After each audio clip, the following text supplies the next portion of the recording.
Halo semua, salam sejahtera Malaysia. Selamat petang tuan-tuan dan puan-puan yang amat dihormati. Selamat datang ke channel Fels Lifestyle. Terima kasih kerana masih bersama di dalam channel ini.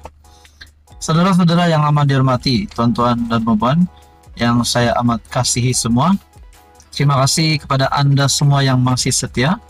Dan kali ini kita mendengar lagi berkaitan dengan nama Tun Dr. Mahathir.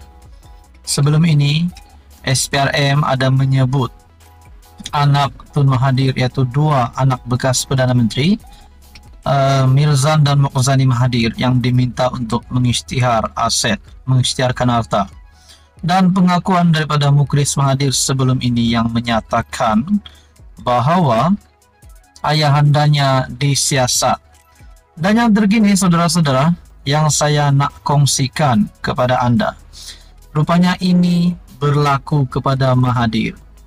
Di usia Tun Dr. Mahathir yang menghampiri 100 tahun, akhirnya ini kejutan baru untuk Mahathir. Isytihar harta Tun M antara individu yang disiasat SPRM. Nah, adakah ini permulaannya kepada cerita bekas PM ini bakal masuk penjara? Nah, itu menjadi persoalannya lah. Ketua Pesuruhjaya Suruhanjaya Pencegahan Rasuah Malaysia, Tan Sri Azam Baki, berkata, bekas PM Tun Dr. Mahathir adalah antara individu yang disiasat berhubung isu pengisytiharan harta. Ketua Pesuruhjaya SPRM berkata, ekoran penyiasatan itu, kedua-dua anaknya juga telah diberi notis untuk mengisytiharkan harta dalam tempoh yang dinyatakan dalam notis di bawah Seksyen 36 Akta SPRM 2009. Saya tidak berhasrat untuk memperincikan lagi maklumat lanjut berhubung kes itu, tentang apa kesalahan yang dilakukan ke semua mereka.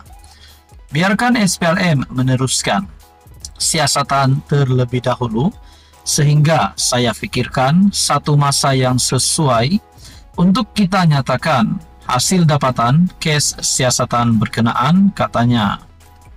Beliau berkata demikian kepada pemberita selepas merasmikan pejabat SPRM cawangan Gua Musang yang baru di tingkat 1 bangunan Persekutuan Daerah pada Khamis. Pada 18 Januari lepas SPRM meminta kedua-dua anak Dr. Mahathir, Mirzan dan Mokhzani, mengisytiharkan segala aset alih dan tidak alih yang berada dalam pegangan, sama ada di dalam atau di luar negara, dalam tempo 30 hari tarik notis. Mokhzani disiasat mengikut Akta SPRM 2009 dan Akta Pencegahan Pengubahan Wang Haram, Pencegahan Pembiayaan Keganasan dan Hasil daripada Aktiviti Haram 2001. Sementara itu, diminta mengulas mengenai siasatan kes menantu bekas PM Tan Sri Muhyiddin, Azam berkata ada petunjuk baru menunjukkan Datuk Seri Muhammad Adlan berbelanja menggunakan kad kredit di luar negara. Di dalam perkongsian ini, Ketua SPRM Tan Sri Azam Baki membuat satu pendedahan berkaitan bekas PM Mahathir dan juga Muhyiddin Yassin. Di sini menyebut mengenai siasatan kes menantu Tan Sri Muhyiddin Yassin. Hasil pemantauan SPRM, Muhammad Adlan ada menggunakan kad kreditnya dan berbelanja di beberapa buah negara. Nah, ini artikel daripada Astra Wani. Apa komen anda, teman-teman? Adakah ini satu episod bermulanya penangkapan kepada kroni Mahathir dan juga bekas menantu Muhyiddin Yassin? Itu menjadi persoalannya. Sekian saja, teruskan bersama di dalam channel ini. Halo semua, salam sejahtera Malaysia, tuan-tuan dan puan. Terima kasih kerana bersama di dalam Fels Lifestyle. Saudara-saudara yang amat dihormati, saya mendapat satu maklumat yang menyebut nama Menteri Besar Kedah. Dan juga di dalam artikel ini juga menyebut tentang Saman. Ini menjadi persoalan. Adakah Sanusi di Saman. Kalau benar Sanusi di Saman, berapa saman yang dihadapi oleh Sanusi? Nah, itu menjadi persoalannya. Menerusi satu perkongsian daripada Harapan Daily, Kedah akan cipta rekod dengan penutupan MBI Kedah melalui Saman. Artikel ini pada 26 April. Dan yang mengejutkan, di dalam artikel ini berkongsi juga pada masa yang sama, kes ini akan membuktikan kegagalan Sanusi menguruskan ekonomi negeri melalui GLC dengan memufliskan MBI Kedah, menurut perkongsian daripada Harapan Daily.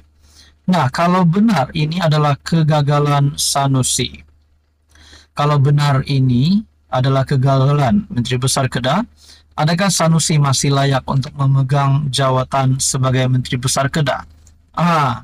Adakah Sanusi masih boleh bertahan menjadi Menteri Besar Kedah kalau benar beliau gagal? Kita teruskan di dalam artikel ini.